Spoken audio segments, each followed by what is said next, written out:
Dear students, it's your RR. In this presentation, we have one of the most interesting essays of Charles Lamb. It is an element of humor and it ends with an element of pathos. We have many interesting characters in this prose piece. Come to the author's account. The English author, critic, and a minor poet Charles Lamb is best known for the essays he wrote under the name Elia. He remains one of the most loved and read of English essayists. He was born on February 10, 1975 in London. At the age of 7, he entered Christ's Hospital, a free boarding school for sons of poor but gentle parents. After beginning a lifelong friendship with Samuel Taylor Coleridge, a fellow student, Lamb left school in 1789. In 1792, he was hired as a clerk in the East India Company and worked there for the next 33 years. On September 22nd, 1796, Lamb's sister Mary, in a moment of anxious rage, stabbed their mother to death. An inquest found Mary temporarily insane and placed her in the custody of Charles. After the death of their father in 1799, Mary came to live with Charles for the rest of his life. This companionship was broken only at intervals when the symptoms of Mary's illness recurred, so that she had to enter an asylum. This lifelong guardianship prevented Lamb from ever marrying. He himself had spent 6 weeks in an asylum during the winter of 1795. Stuttered badly all his life and became increasingly dependent on alcohol. It is quite possible that his responsibility to Mary helped him to keep a firmer grip on his own sanity. Lamb's literary career began in 1796 when Coleridge published 4 of Lamb's sonnets in his own first volume, Poems on Various Subjects. In 1798, Lamb published his sentimental romance, A Tale of Rosamund Grey, and together with Charles Lloyd, a friend of Coleridge, brought out a volume entitled Blank Verse. By 1801, Lamb had begun to contribute short articles to London newspapers and to write plays in an effort to relieve the poverty he and Mary endured. In 1802, he published John Woodville, a blank verse play, which enjoyed no success, and on the night of December 10, 1806, his 2-act farce, Mr. H, was greeted by 100 hisses at the Drury-Lane Theatre.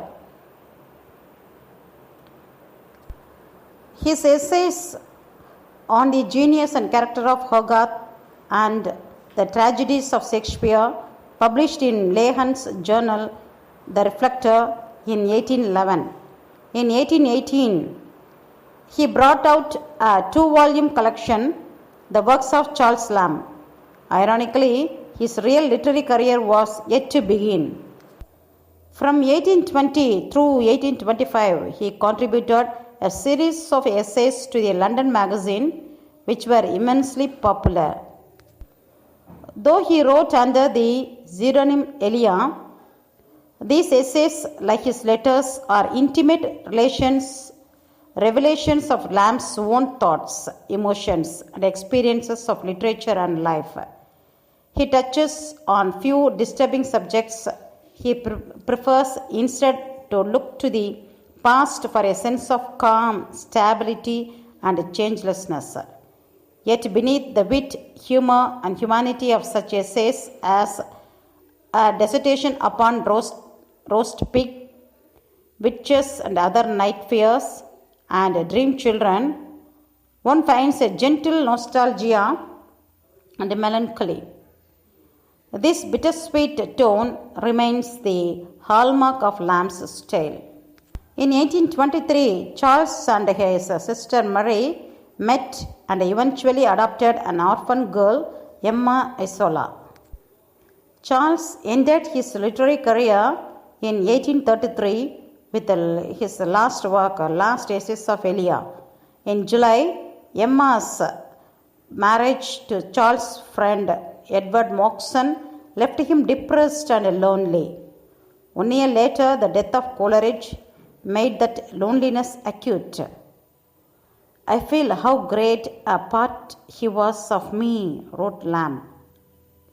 5 weeks later, on December 27th, 1834, Lamb himself was dead.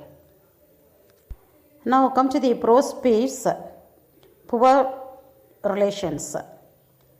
In this essay, Charles attracts the readers by his humanity and tenderness. He usually writes under the pen name of Elia. Poor Relations is one of the most interesting essays of Lamb. Lamb begins the essays with an element of humor and ends it with an element of pathos. He gives many metaphorical phrases to describe the poor relation. The poor relation is an unwanted and unwelcomed visitor, he says. His presence is embarrassing to others in the house. Lamb calls the poor relations in this way the most irrelevant thing in nature, a hunting conscience, an unwelcome remembrance, a drain on your purse, a stain in your blood, and so on. The whole description of the manners and habits of the poor relation is full of humors. The poor relation enters the house with a smiling face, but at once he feels embraced. He holds out his hand to shake, but draws it back again. He is having some kind of complex. He is a puzzle to the servants. He reminds his unwelcoming past. Charles Lamb describes this situation as follows. His memory is unseasonable. His compliments perverse. His talk a trouble. After this, Lamb talks about a female gender poor relation. There is a worse evil under the sun, and that is a female poor relation, he says. A female poor relation is revealed by her ragged clothes. She is all the time conscious of her poverty. She exposes her inferiority at the dinner table. Next, he introduces one more character. Richard Hamlet is a character in the comedy The Confederacy, produced by Sir John Vanbrugh.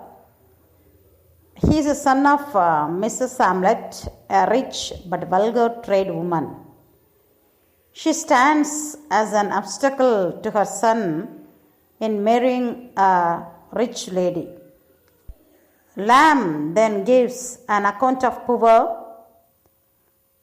that is Fable, who had studied with him at the Christ Hospital School. Later, Fable went to the Oxford. He loved the place very much, but disliked the society. Fable has pride and self-respect.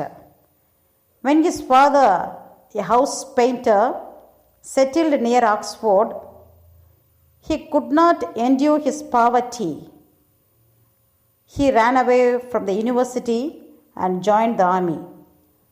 Soon, he was killed in Saint Sebastian. Elia, that is our author, Lamb, narrates another incident next in this prose space. This is about Mr. John Billett. He is a relative of Lamb's father. He used to meet Lamb's father on Saturdays. One fine day, he met an insult from the hands of Lamb's aunt. He could not endure that and died soon at the Mint in 1771. After his death, they found 5 pounds, 14 shillings, and a penny in his desk, which was enough for his funeral. He left the world without any debt. Thus, in this concluding part, Lamb has given a psychological insight in his descriptions of the habits and manners of the poor relations.